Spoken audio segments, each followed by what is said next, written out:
ओम शांति। आज की बाप दादा की ये अगली वाणी है जो हम देखेंगे। दिव्य मूर्त बनने की विधि बाप दादा ने हमें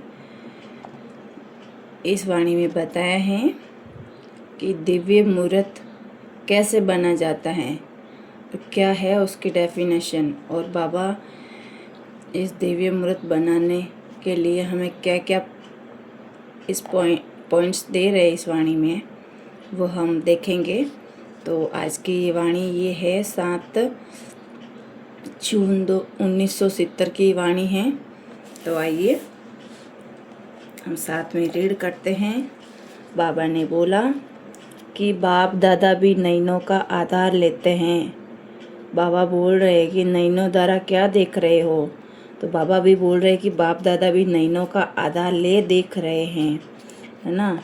बाप दादा को भी नैनों का आधार लेना पड़ता है हमें देखने के लिए। आप सभी क्या देख रहे हो? बाबा हमसे पूछ रहे हैं कि आप सभी क्या देख रहे हो?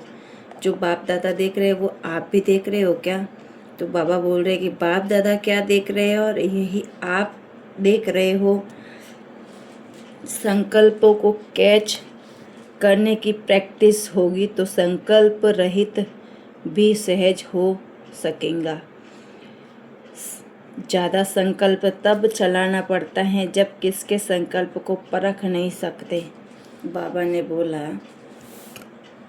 कि आपकी अव्यक्त स्थिति होगी तो आपको ज़्यादा संकल्प चलाना नहीं पड़ेगा, क्योंकि आपको संकल्प को पहचान करने की शक्ति आ जाएगी, प्रैक्टिस हो जाएगी। तो बाबा यहाँ पे ये बता रहे हमें। फिर बाबा ने बोला कि संकल्पों को रीड करने की प्रैक्टिस होगी तो संकल्प ज़्यादा नहीं चलाना पड़ेगा। बाबा देखो, बाबा ने भी यहाँ पे ये पॉइंट्स बोली कि संकल्पों को रीड करने की हमारी प्रैक्टिस हो जाएगी ना, क्योंकि हम अव्यक्त स्थिति में स्थित होंगे तो संकल्प जरूर हमारे श्रेष्ठ से श्रेष्ठ होंगे। तो बाबा बोल रहे हैं कि हमें व्यर्थ ज़्यादा नहीं चलाने पड़ेंगे। सहज ही एक संकल्प में, एक रस स्थिति में, 1 सेकंड में स्थित हो जाएंगे। संकल्पों को रीड करना आता है? बाबा हमसे पूछ रहे कि संकल्प कैसे रीड करते हैं। बाबा ने बोला यह भी एक संपूर्णता की निशानी है। संकल्प रीड करना मतलब संपूर्णता की निशानी है। जितना जितना अव्यक्त भाव में स्थित होंगे उतना हर एक के भाव को सहज ही समझ जाएंगे। देखो बाप दादा ने भी यहाँ पे देखो, मैंने ऊपर जो आपको समझा रही थी ना कि अव्यक्त स्थिति में स्थित होंगे तो हमारा संकल्प सहज ही सरल और सहज हो जाएंगे, है ना। तो बाबा भी बोल रहा है कि जितना जितना अव्यक्त भाव में आप स्थित होंगे ना उतना आप हर एक के भाव को समझ जाएंगे, तो हमारा संकल्प श्रेष्ठ हो जाएंगे। अब बाबा एक दर्पण की हमें यहाँ पे मूर्त दिखा रहे हैं कि दर्पण में हम अपनी मूर्त को कैसे देखें। एक दर्पण है जब आप अव्यक्त स्थिति में स्थित होते हो तो कोई भी व्यक्ति के भाव को अव्यक्त स्थिति रूपी दर्पण से बिल्कुल स्पष्ट देखने में आएगा। देखो बाबा भी बोल रहा है कि अव्यक्त स्थिति रूपी दर्पण है ना, हमें स्पष्ट देखने में आएगा अगर हमारा अव्यक्त स्थिति में स्थित होने का होते हो तो, है ना। तो कोई भी व्यक्ति का अव्यक्त स्थिति का रूपी दर्पण बिल्कुल स्पष्ट देखने में आएगा। यहाँ पे दर्पण को मेहनत नहीं करनी पड़ती है कोई के भाव को समझने में। जितना जितना अव्यक्त स्थिति में होती रहती हैं वह दर्पण साफ और शक्तिशाली होता है। इतना ही बहुत सहज एक दो के भाव को स्पष्ट समझते हैं। बाबा बोल रहे हैं कि हम जितना जितना अव्यक्त स्थिति में स्थित होकर दर्पण में देखेंगे ना तो वह दर्पण साफ और शक्तिशाली दिखाई देगा, है ना। तो फिर वह सहज ही हम एक दूसरे के भाव को स्पष्ट समझने लग जाएंगे, है ना। स्थिति रूपी दर्पण को साफ और स्पष्ट करने के लिए हमें बाबा ने 3 बातों का ध्यान रखने के लिए बताया। यहाँ पे वो कौन सी 3 बातें हैं? बाबा ने बोला कि सरलता, श्रेष्ठता और सहनशीलता, इन विशेष 3 बातों को हमें अटेंशन देना है तो हमारा दर्पण साफ और सुथरा दिखाई देगा। तो बाबा बोल रहे कि 3 बातों को हमें किस रीति से धारण करना है। बाबा भी बोल रहे हैं कि 3 बातों में से कोई भी एक भी बात ठीक रीति धारण है तो दर्पण स्पष्ट है, और अगर एक भी बात में कमी है तो दर्पण पर कभी दाग दिखाई देगा, कमी का दाग दिखाई देगा। बाबा यहाँ पे बोल रहा है अगर दर्पण रूपी, बाबा बोल रहा है कि अगर हमारी इन 3 बातों में सरलता, श्रेष्ठता, सहनशीलता, अगर तीनों में से एक भी बात में कमी दिखाई दे तो फिर दर्पण में किसी भी प्रकार का दाग दिखाई देगा, है ना, मतलब दाग, कमी का दाग दिखाई पड़ेगा। तो बाबा बोल रहे कि यह कार्य तो 3 बातों में चेक करना है आपको, ये कार्य हम दिया है मैंने आपको, तो बोल रहे कि 3 बातों में चेक करना है। कैसे करेंगे कि सभी प्रकार से सरलता भी हो, सहनशीलता भी हो और श्रेष्ठता भी हो, साधारणपन ना हो। बाबा यहाँ बोल रहा है कि आपको अपनी स्थिति में 3 बातें चेक करनी है, जिसमें सरलता, सहनशीलता, श्रेष्ठता तीनों हो, लेकिन साधारणपन ना हो। यहाँ पे बाबा ने अटेंशन दिलवाया है कि आपकी स्थिति में साधारणपन ना हो, साधारणपन को शिष्टता में बदली करो और हर कार्य में सहनशीलता को सामने रखो और अपने चेहरे पर,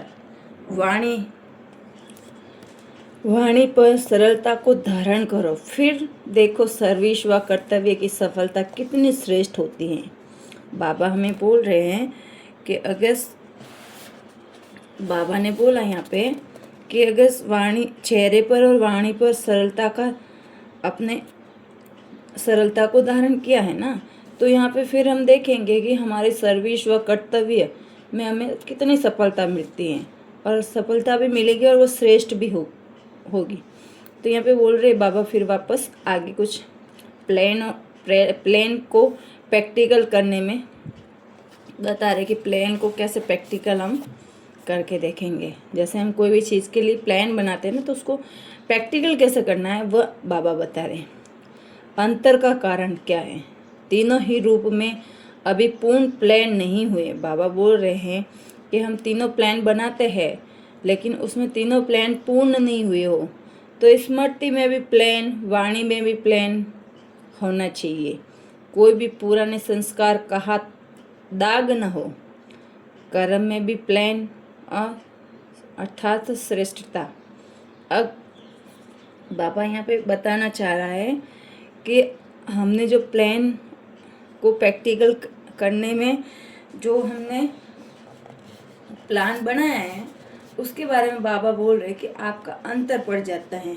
अंतर होने का कारण क्या है, इन तीनों में अंतर तभी होता है जब स्मृति भी प्लान होती है, वाणी में भी प्लान होती है, तो फिर पुराने संस्कारों को भी कहाँ तक दाग न हो।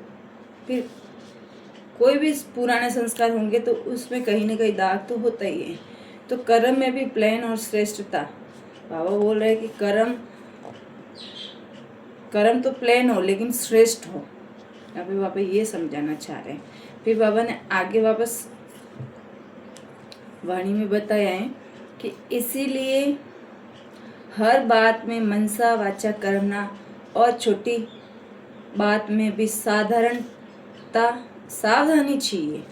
यहाँ पे बाबा ने बोला, इसीलिए बोल रहे बाबा कि हर बात में मनसा वाचा करना और छोटी बात में भी सावधानी चाहिए। बाबा यहाँ पे हमें सावधान होने के लिए सजेस्ट कर रहे हैं, तो भी सावधान होना चाहिए। मन वाणी कर्म में तो होना ही है, लेकिन उसके साथ साथ यह जो अलौकिक संबंध है ना, उनमें भी प्लान होंगे तो सर्विस की सफलता आप सभी को मस्तक पर सितारे के रूप में चमक पड़ेगी।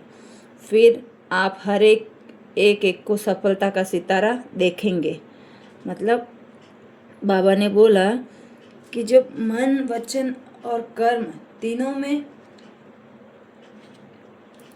तो है ही है हमारी सावधानी, लेकिन उसमें अलौकिक संबंध में भी है, तो उसमें भी प्लान तो होंगे ना।